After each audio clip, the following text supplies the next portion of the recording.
Well, not all, but many of the investors, like early Well, investors, made a lot of money. So would you and back this became the person? brand name in the Yes. space. Like Yes, it's the exactly. Kleenex of co-working. I mean, that's an incredible thing. Yeah, because it's cleaning up your snots.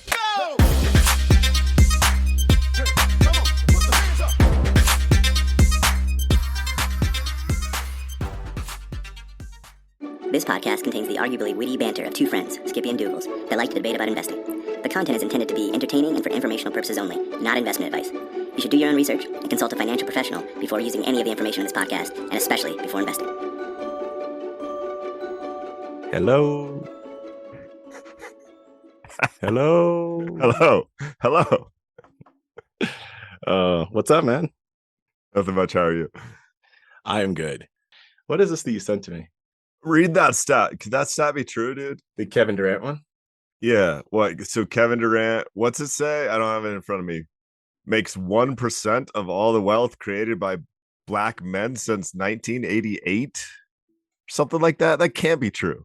Because then LeBron James makes 1.5%. Like, of it, you just add up all the they were born in different years. Superstar athletes, and Michael Jordan makes 25%. Like, maybe that can't be true.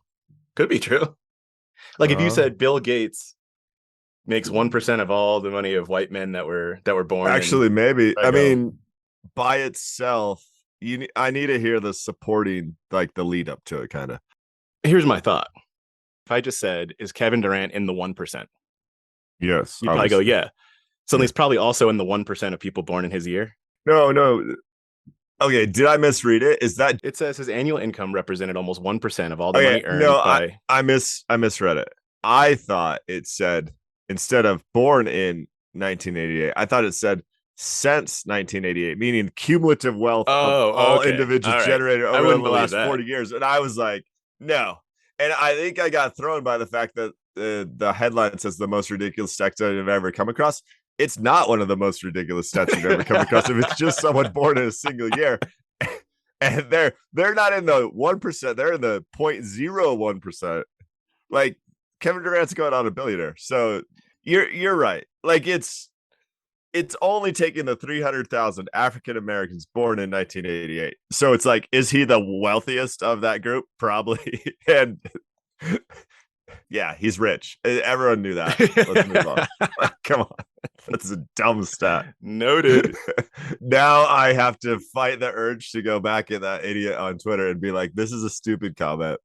Of course he's the wealthiest of that group. He's the wealthiest of all people born in 1988. Like, why did they say African Americans? Like, well, I don't know who was born in 88.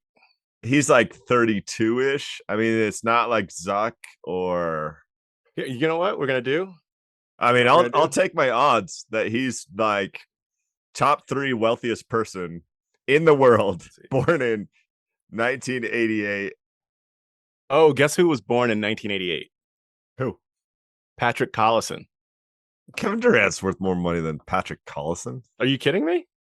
The co-founder of Stripe? Yeah, what's Stripe's current value? I thought it was only like 90 billion. No, 90. Like, okay, they're the most valuable, not publicly traded company. All right, so Patrick Collison, number 1. That was his first brother, number 2. This according to Mike.com, which has to be like the most credible website. So ever. Listen, Patrick Collison is the wealthiest Irishman born in 1988.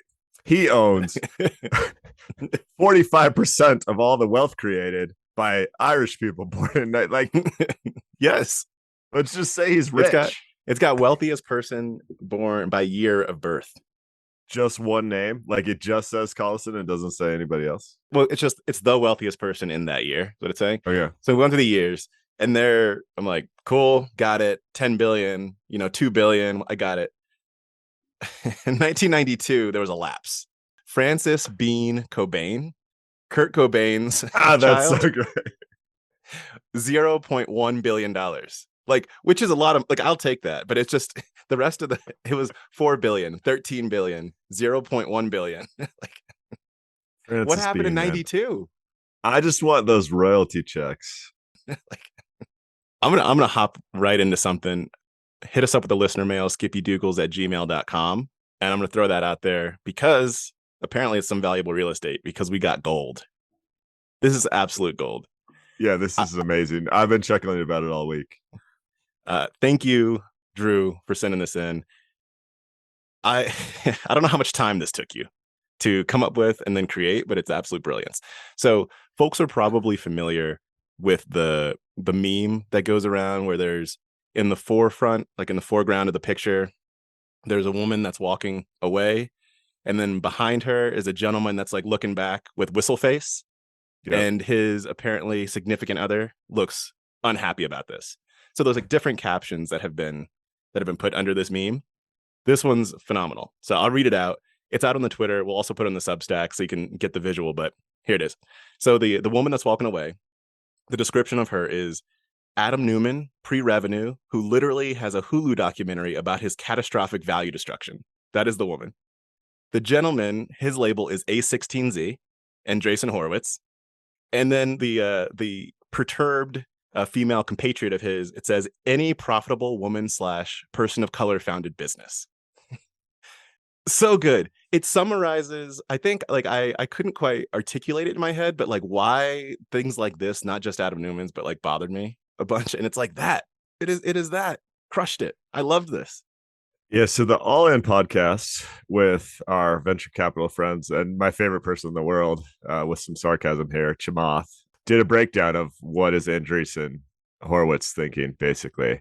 And if there was a consensus there, they were like, well, entrepreneurs are big idea people, and Adam Neumann's failure is more public than most, but a lot of successful entrepreneurs have a failure or two. So the tone of that conversation with people that know Silicon Valley well seemed to be, this is a kind of cool move, and there's support behind it. I'm more with Drew here, who created the meme. It's just like your failure is so spectacular that you have documentaries made about it. I think there's more than one at this point. There's certainly a lot of like takedown and hit pieces. I think there's a book out there too. I mean, it's a pretty spectacular failure with some irresponsible behavior. To go out and raise $350 million like it's nothing is interesting. Anyway, I could rant. I don't want to rant. This is great. It's on the Twitter. We'll put it on the Substack. This is phenomenal. I do want to rant about something else. Oh, sorry. Well, before we move on, I mean, can we talk about this idea? Because I find the idea, his new company Flow, I think it's a really fascinating idea. It certainly has me thinking, and I could see why someone with lots of money would throw money at it. Go for it. If you want to play with real estate, you go for it. It's called Flow.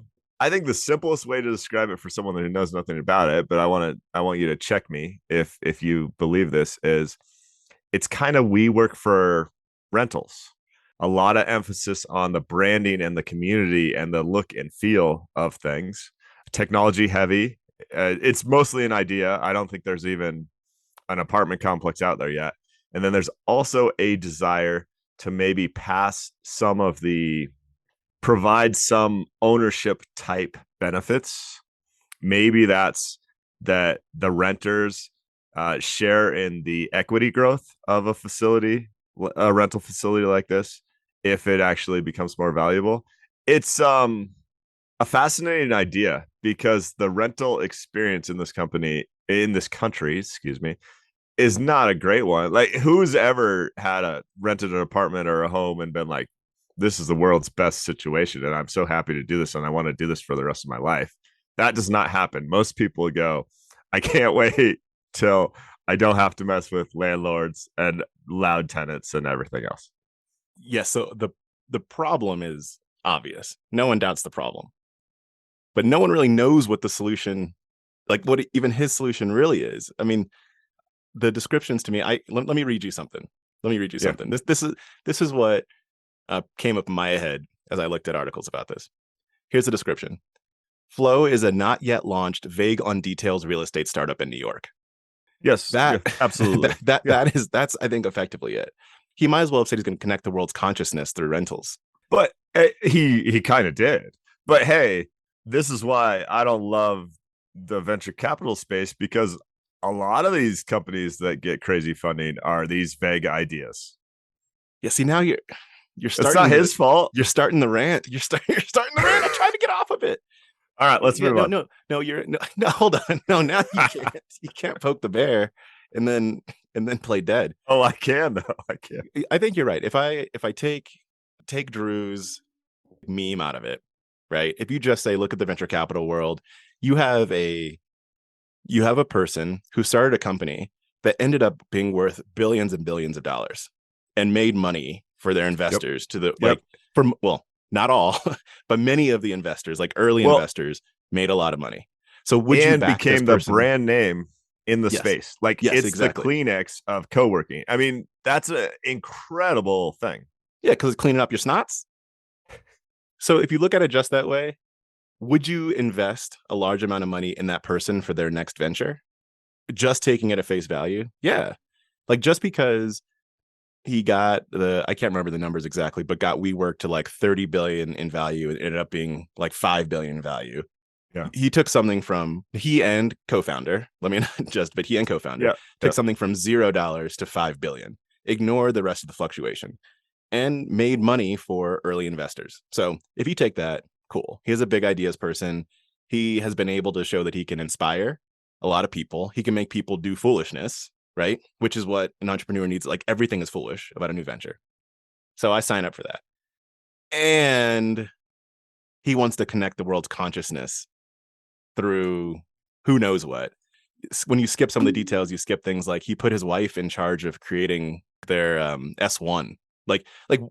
These are the kinds of things that you go, did it turn out okay because of the like wild thinking or in spite of? I don't know. Regardless, A16Z has a pretty solid track record. Yeah. They're willing to take big bets. They've made money. Let's see where it goes.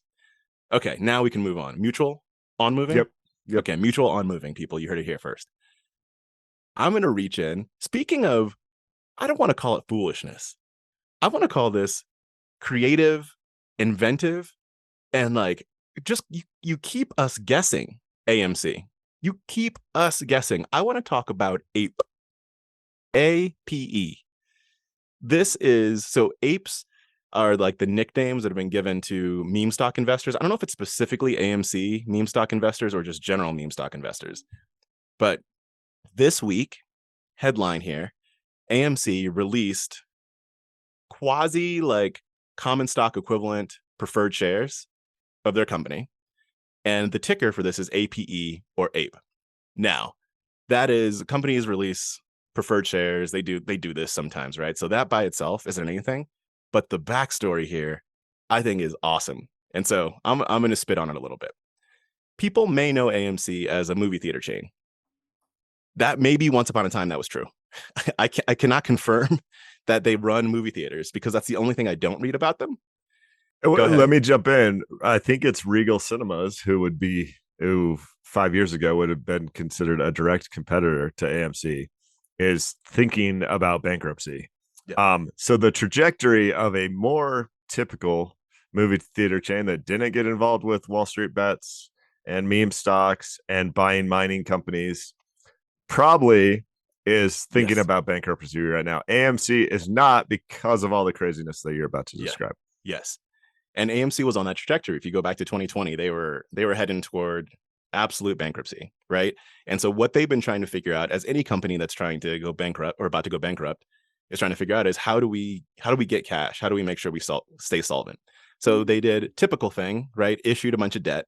Typical, if not irresponsible here, but they've got like $5 billion in long-term debt still on their books. They did that. They did some less typical stuff, like buying a mining interest in a mining company, right? Highcroft back in the day, into gold mining. But where this comes from is their share issuance. So give a couple stats. In June of 2020, so this was when no one knew what the heck was about to go down in the world, but we knew that people were not going to movie theaters. So they are absolutely panicky. They had 104 million shares of stock outstanding. Okay. They now have 516 Are you serious? Shares of stock outstanding. Roughly, so it's about 80% of all AMC shares were issued in the last 2 years. Okay. So I'm going to continue. So when a company is started, right, I'm going to act as if they just started. They didn't, but this is the same for them. You have to submit your incorporation paperwork. It says how many shares you are allowed to issue. You can increase, it's authorized is what that's called, authorized to issue. You can increase that amount if your shareholders vote on it, right, and whatnot. But what they have in their whatever charter, whatever incorporation docs, bylaws. Yeah, bylaws. There you go. I couldn't remember the name. What they have in their bylaws is they're limited to issuing a little over 524 million shares. So they've effectively, we don't know like how many shares like their employees have and options or whatever that is. So let's just say they effectively have capped out in the number of shares that they can issue without shareholders voting and saying they can issue more. So instead of doing the difficult thing and getting approval to issue more, they did.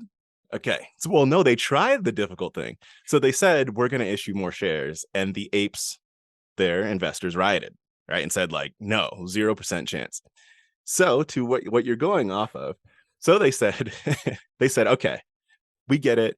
They were going to put it to a vote, I think in July to vote for that. And they said, we're not even going to do that because we heard you. We heard you, so we would never do that to you. So instead, we're going to do this thing, which our investors probably won't understand, but effectively is the same thing. So what their bylaws did say is that they could issue up to 50 million preferred shares. So they've issued all the common stock, basically, but they hadn't issued preferred shares. And their bylaws would allow them to issue preferred shares. So they have 50 million preferred shares to play with. I'm going to ignore some of the detail in here, but what they basically pulled off is what I would call some authorization trickery.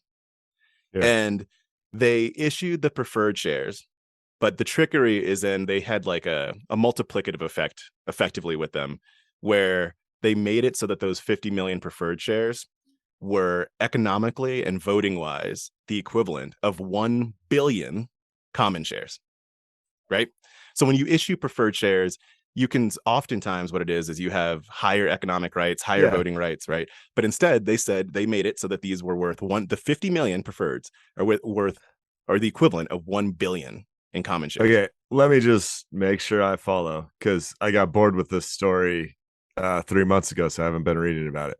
Okay, so I pulled up their financials, and so I'm looking for some antacids here because my stomach's really upset looking at this garbage. Common shares outstanding, you go back 5-10 years, you're around 100 million. Then, as you said, they went to 500 million. Then they issued new preferred shares that you said are worth voting rights of 1 billion outstanding shares. So it authorizes them.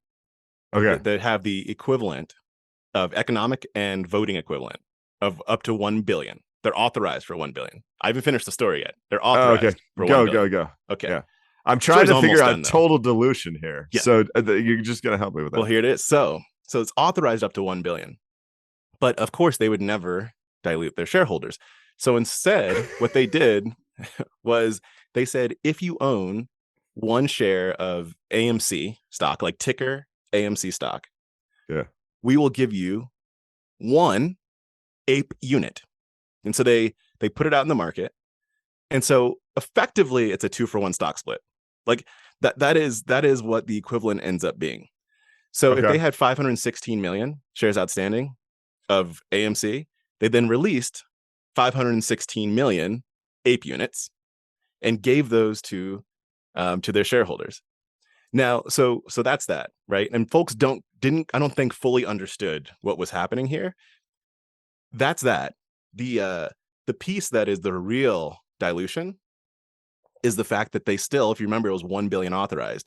So now they still have the equivalent of what, like 480 million common shares, not actual common shares, but the equivalent of that they could issue.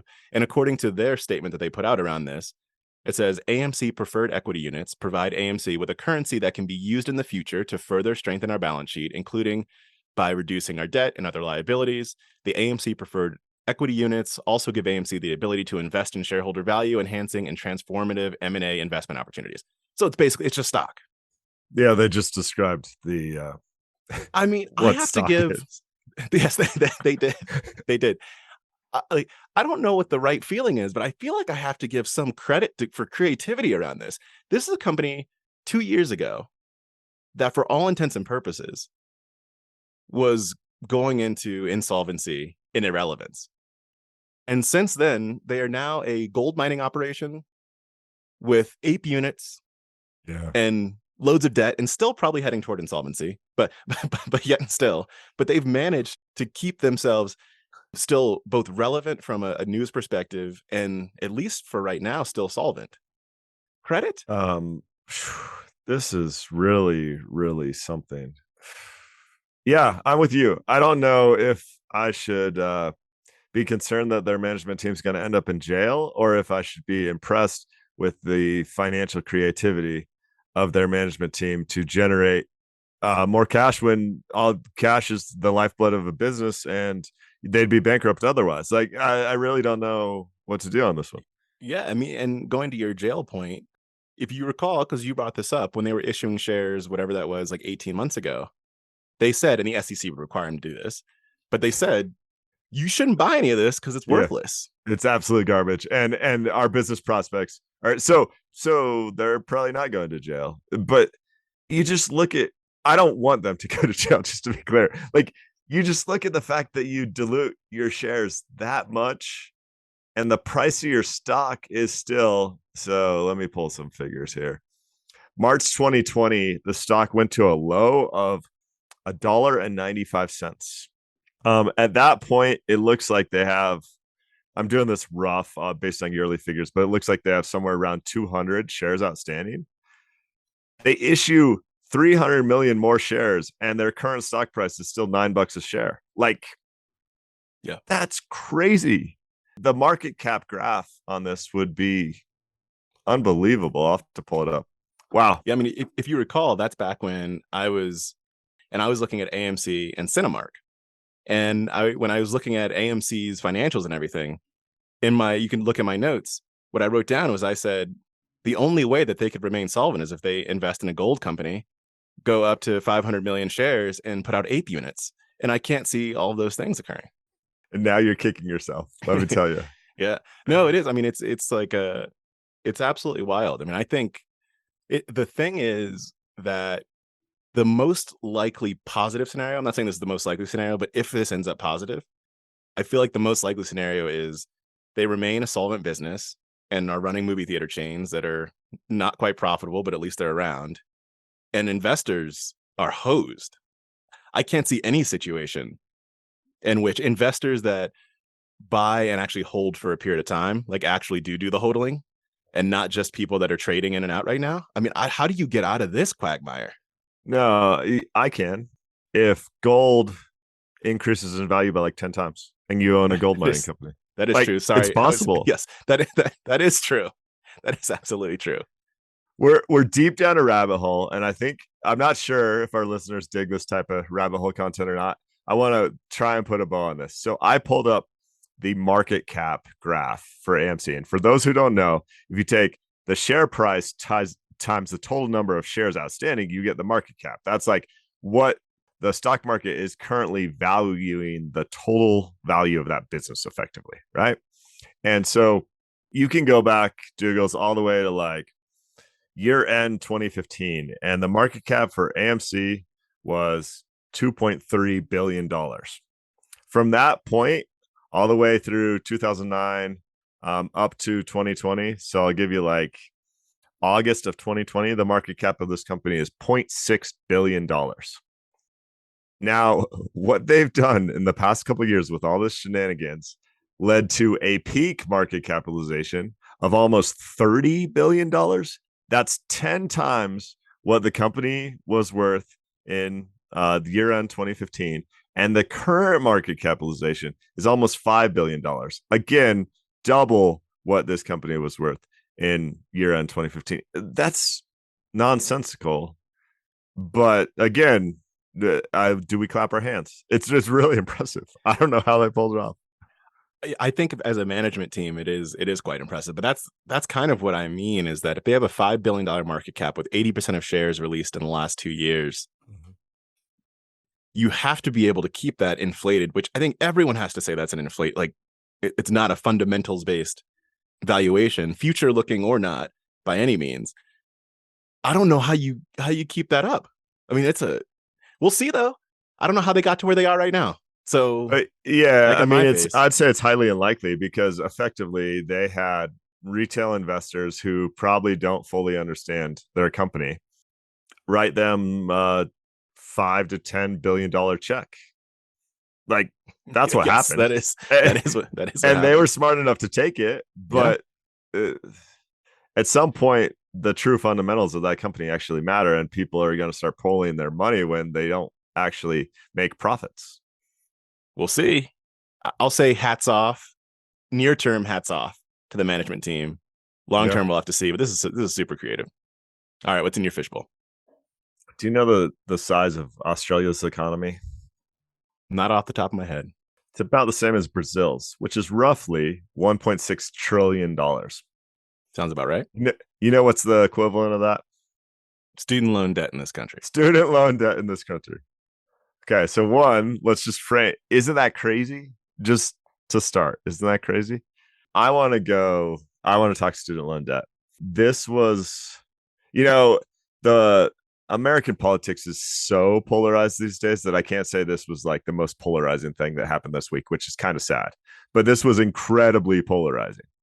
There are people that think that Biden's student loan forgiveness plan is a disservice to the American taxpayer. I don't know why I can't talk today. There are people that think it's the best thing that ever happened and it's gonna solve the wealth gap.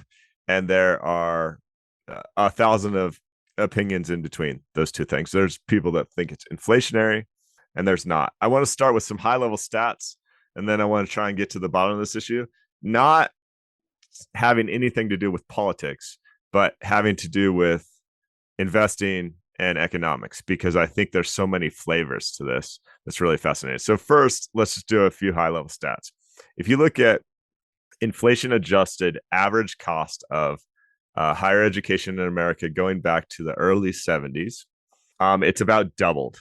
Basically, you were at around $10,000 for the average cost of higher education in 1970, and now you're at about $23,000. So it's drastic. It's not nearly as drastic as the unadjusted for inflation line, which says it went from like $2,000 to $23,000. That I think that's the number you frequently hear when people go, "Oh, look at how fast this is growing."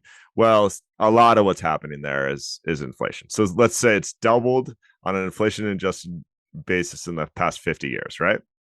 While that's happening, you have governments at the state and federal level funding less higher education expenses.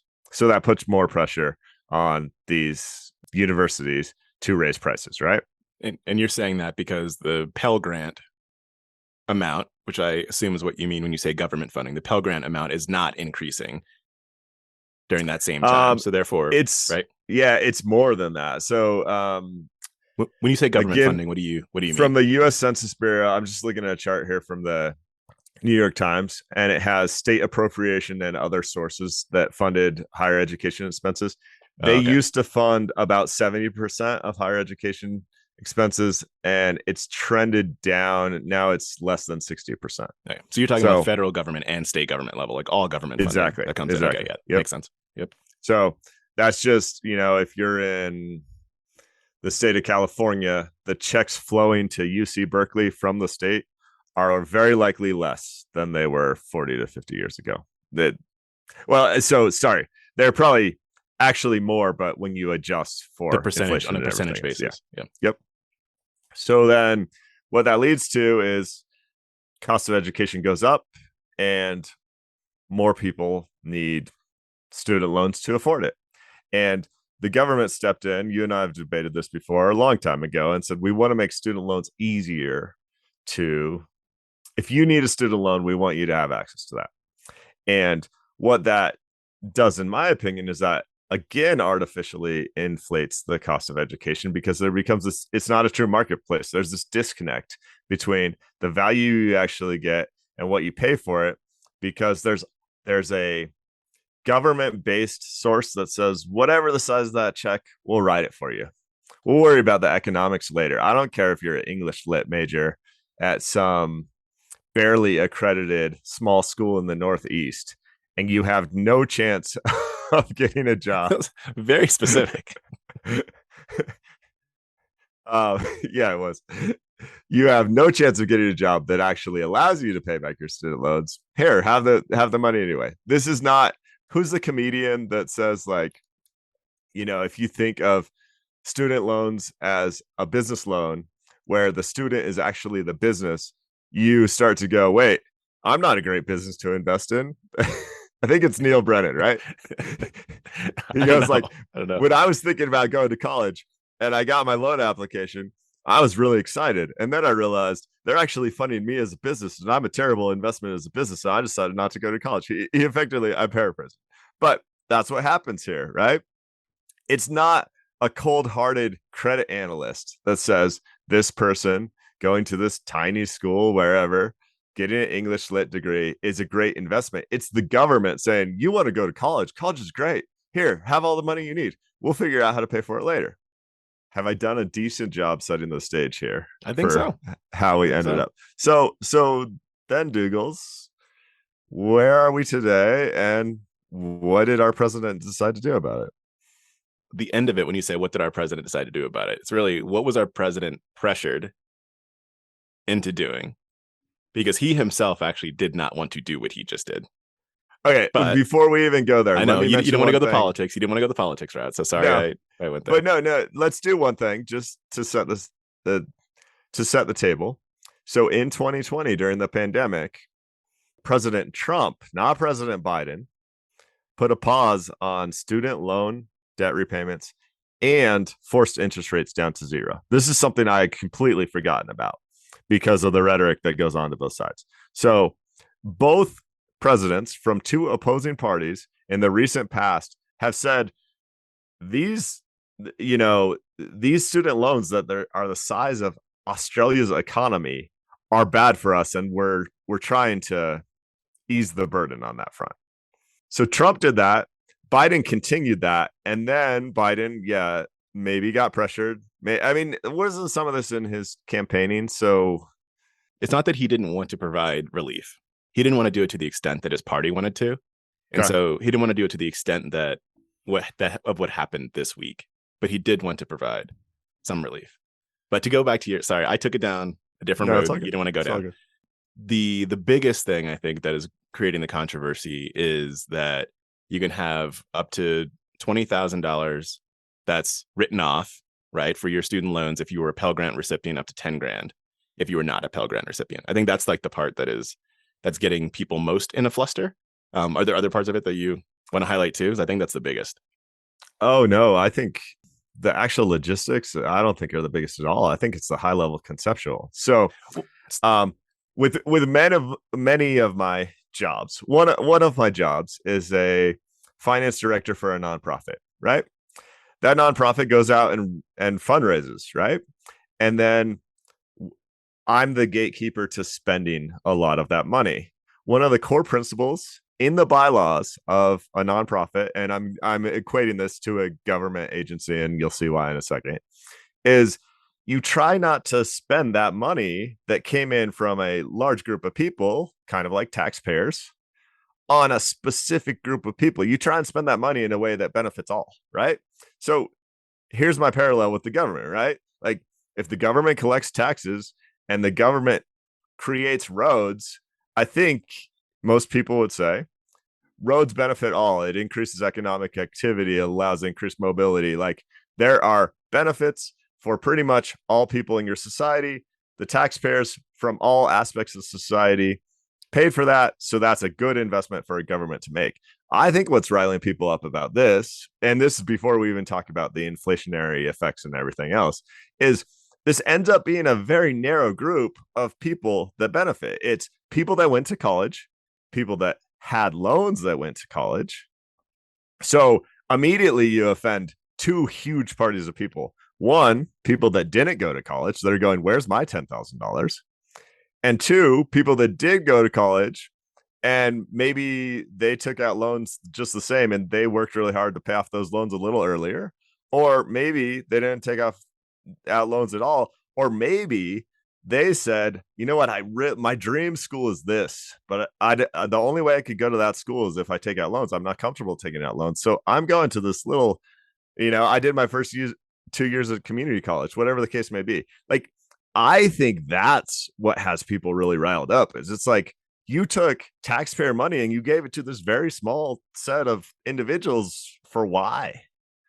It's hard to draw the line of where it isn't politics exactly. It's ideology is probably more of what it is. It's hard to draw that line. I think I just like, I don't understand that perspective. It's not that I disagree with it even necessarily. Like I don't understand it. I haven't had a perspective like that before, that like doing something to benefit others is unfair to me. Like I haven't I haven't had it. So again, I'm not saying people are wrong by people. Your feelings are valid, right? Not yours. I mean, one's. Feelings are valid there. To take it back a little bit, I'd also say that one of the areas that I think is interesting to talk about here is how benefiting a relatively small number of people actually does benefit the whole. It depends on your time horizon. Whether or not this is the right move, exactly, I do think that those two things can be true. Like because the failure of this population might lead to the failure of the whole population. Like that can occur. Ignore the student loan piece in general. I'm just saying that can occur. It's just like, it's if you say, and people can also disagree with this, right? You can disagree with corporate bailouts, but like the failure of one business, you can be like, that's the minority of businesses. The failure of one business could lead to the failure of the entire economy, depending on what that organization is. And so I don't think that looking at it and saying, and that's for different purposes, right? In both of those. But I think that there's so much nuance that can be viewed in things like this, and the benefit of the whole over the long term can actually be highly beneficial, especially if you take into account. So in the year 2050-ish, right, the population in this country is supposed to have shifted, for the minorities in the country will be the majority of the country. Yeah. Yep. Right. If you look at the percent of folks that have student loans, it goes from African Americans right at the top of that. Yep. And so if you say in a couple decades ish, the majority of this country will be African Americans who, as we've talked about on this podcast before, were heavily, I'm going to say non-benefited, but the actual language is worse, decades ago, right? On ability to even get, like when the GI Bill came out, the ability to get that was not really present for a number of their folks there, because of their ability to participate in the military, because of racism coming out of it, their ability to get housing. So like, if you want to start saying like what's fair and what's beneficial to our country, you might say, if there's a population that's actually going to be a larger population in the future that has been disadvantaged, which could lead to lots of economic turmoil and political unrest, maybe it's worth investing there to prevent that. I don't know if that's right or wrong, right? But I'm just saying that I think that it's such a nuanced conversation that it's hard just to look at it as like, I didn't get, you got, therefore unfair. It's incredibly nuanced, and I want to be crystal clear. Like, I haven't made up my mind here. One of the reasons I wanted to talk to you is because I don't know. I have the stats in front of me, and then I want to continue to talk about other layers of this onion, because it gets way more interesting in my opinion. So in terms of the by race carrying the student debt loan, it's 30% Black, 24% other, 20% white, and 14% Hispanic. That's also straight from this New York Times article. So one political party criticized this and said, effectively, debts are not made to be forgiven. And then the White House, from the White House Twitter account. That's non-racial White House. It just happens to be a house that is white. Continue. Whitehouse.gov. Maybe that's a better way to say it. I don't know. They went to these specific Congress people, often who are business owners, and took significant loans for PPP, and said, Congressperson A got $200,000 in loans forgiven with the PPP program. Congressperson B, I'm leaving names out of it for a reason because I'm really trying not to go, got $500,000 worth of PPP loans. Now, this is hilarious and wrong and right all at the same time. I think it's hilarious just in general because I feel like we've gone to United Kingdom politics where like there's no shame now. It's just like, oh, you want to play like that? Let's go. I fully agree because like ignore whether you should be comparing the two loans or any of that. Like if you ignore all that, I just kind of went, is this really the White House's Twitter account? Like that was the I went and had to be like liquidity, right? Who just like changed their, their name. Nope, real White House Twitter. So then it's wrong because PPP was a crisis bill that was passed by all of Congress or the large majority of Congress.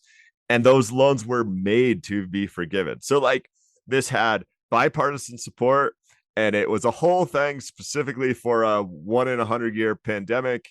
So it's apples and oranges completely.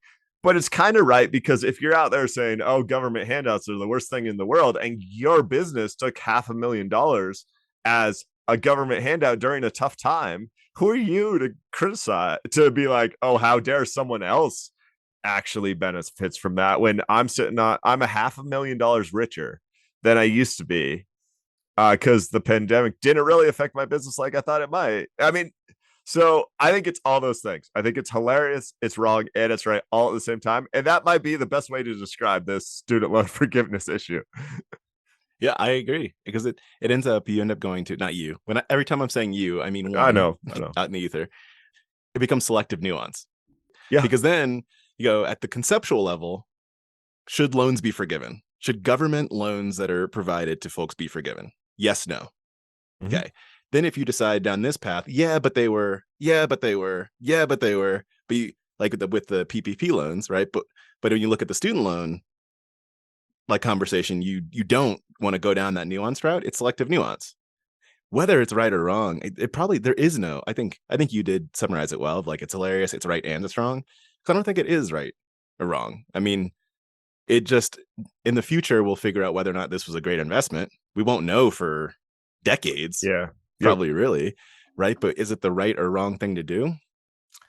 Here's what I guess I wish would have happened. One, it would have been awesome if there was like a consensus around this because there's not. It's an executive order for a reason. So that's not as much fun because it's great to build consensus. That's how we get the majority of the country behind issues rather than 50% of the country here or there. If I have $10,000 to give away to a select group of citizens, I hear your point that if these citizens are better off, the country benefits. But what if I gave $10,000 in shelter to all the homeless people? Would that have a similar cost? And would there be more economic benefit to that? I mean, what is likely happening here is the people that got $10,000 to $20,000 do have a college degree, and a college degree is a big deal in life. So is that, like, I think I know your answer for this, but is this the place of most need? If we were just decided we were going to spend this money, are there better ways to spend this money? There probably is, right? There probably are better ways to spend it. That doesn't mean that this isn't a good way to spend it. Okay. I mean, just because something is better, doesn't mean that it's obvious and better either. Like, there might be better ways that aren't as straightforward or obvious or easy to implement. I don't know. Yeah. But like before the all the outcry, I actually, like, my reaction to this was like, oh, student loans suck. People have less of them. That feels less suck. Like and maybe I should have taken a more nuanced view on it. No, I think that's reasonable. I think if you're not like caught up in people yelling at each other on Twitter, like that's it's kind of like good for someone else doesn't mean that I should be offended by it. If someone else is walking down the street and they find $100 bill, I'm happy with cheering them on rather than being like, I'm $100 poorer and I'm upset about it. Yeah. There is definitely some of that. Yeah. So we'll see, man. I think it is I'm glad you brought it up because it's a fascinating topic. We'll see what happens with it. I do think student loans suck, and some folks might use them irresponsibly, and so they're getting a benefit for irresponsible spending. And some folks, this is hampering their ability to even think about being productive at work because they can't afford their student loan payments, or and maybe now they're able to like free their mind and they become really successful, and it's probably a mix of both. Yeah. But I have one other question for you. What if, I mean, this is clearly saying higher education is important and higher education is too expensive. What if the Biden administration said, we will fund the first $10,000 of higher education expenses for the next 20 years or something? Yeah. So it could be some version. This isn't exactly what you're saying, but it could be some version of increasing Pell, or not even having a B Pell, but say everyone. Yeah, I think it should be everyone. I mean, like it. Yeah. That's a whole separate conversation. We should have it. I know. And that's probably inflationary. And there are people arguing that this forgiveness is inflationary. But like, you could do something where for colleges that raise rates less than 2% per year, the government pays the first $10,000 of tuition or something. Like, that's kind of it. Just, this feels like it's disconnected. The intent, I understand, but it feels like it's disconnected from like the most effective path to that same intent. And I just say, if you think higher education should be covered by the government, let's do that rather than, I don't know, this roundabout wishy-washy stuff. Separate conversation though. That's a whole nother can of wax worms. What's in your fishbowl? All right, I'm gonna quick hit here. Let's go back to China. Let's take it back to China. So this week, the Chinese and the US have a preliminary agreement to allow United States auditors to look at the books of the auditors of Chinese companies that are listed in the United States. Historically, China has always said, no, you can't look at our books. It's sensitive data. A couple years back, there was the Holding Foreign Companies Act, right? That was passed that said, if we can't audit the books, if you don't do it in the way that we want to, we're going to delist you. So there's a couple hundred like Chinese firms that are listed in the US that are at risk of delisting over the next couple of years. It's kind of potentially a big deal. I'm going to give this one quote and then we can move on here. But I want to shout this out because we talked about China a bunch here. And so I just think like this is great. And hopefully this could potentially great. As Gary Gensler, the chair of the SEC, says, make no mistake, though, the proof will be in the pudding. This agreement will be meaningful only if our accounting board actually can inspect and investigate and completely audit firms in China, right? So what he's saying is we've agreed that we can go over to China, Hong Kong probably actually, because they're all shut down because of COVID, go over to Hong Kong and we can inspect the books. We've agreed on that. But like, I want to see what happens when our people hit the ground, whether or not we're given like blank pages, whether or not people are just looking over our shoulders, whether or not everything's redacted. Yeah. Like that's basically what he's saying. But hopefully this works out. And I think they have like until the end of the year to audit a bunch of these books. So they got to like hit the ground running. But it's interesting. So there's like so much here. One is this made me just want to get a job with the SEC because I really want to go to Hong Kong. I could use a trip over there. There's a movie I just watched called It's Already Tomorrow in Hong Kong, which I think was rad because it looks like a beautiful city. I have to get over there. So the second is me making fun of myself, which is what value investors should do because most of the time you're just signing up for pain. Doogles held Tal Education Group, and those that listen to the show frequently will remember our debates around that. It went from what, $95 to like $2 a share because the Chinese government decided that they weren't going to allow them to have a business anymore, which is how much fun investing in China is. Well, so me being the value investor that I was, started picking some up at $2 a share, figuring like, what's the risk here? That stock's currently at $6 a share, Doogles, on news like this. And it's just crazy. Like to see the uncertainty of this geopolitical relationship impact investing so much is kind of fascinating, and it makes me want to run away from China effectively because like, and that's what I did with Tao. I sold a while back because I was like, I just can't deal with the politics of it all anymore. It doesn't matter if the company is good. Fascinating stuff. I hope it works out. This goes back when we talk about Alibaba and the investment there, like Charlie Munger's thought of just, the world's two largest economy. it's mutually beneficial for them to get along. It seems like that might happen, but we know how the story works. There will be 5 more twists or turns to this one. Very true. You got anything else? Well, real quick. So, Mark Zuckerberg went on Joe Rogan's podcast this week. Yeah, I have not listened or read anything about it, but I know that it happened. I don't plan on listening, but I have a headline for you. Mark Zuckerberg tells Joe Rogan that waking up in the morning is like being punched in the stomach.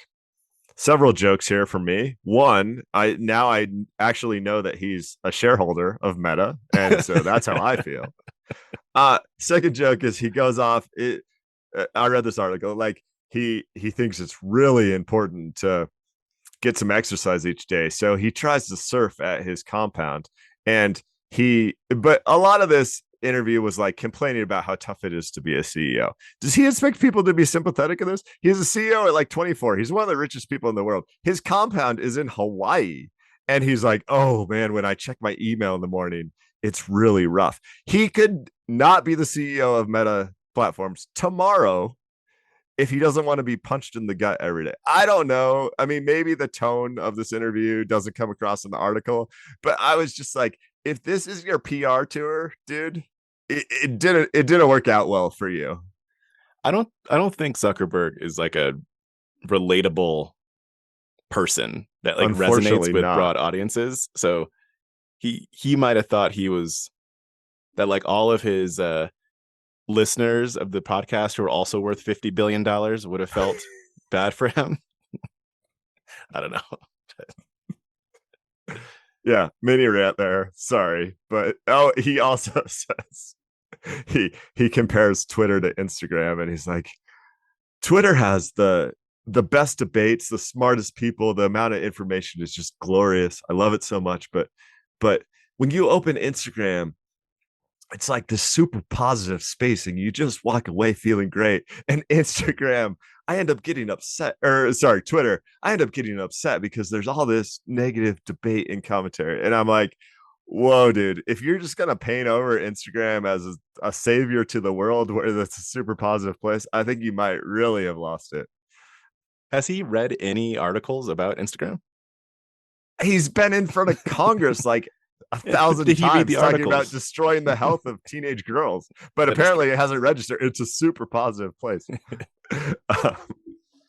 Thanks for listening to the show, guys. Hit us up on commentary like this. I know we dug deep in a couple of issues.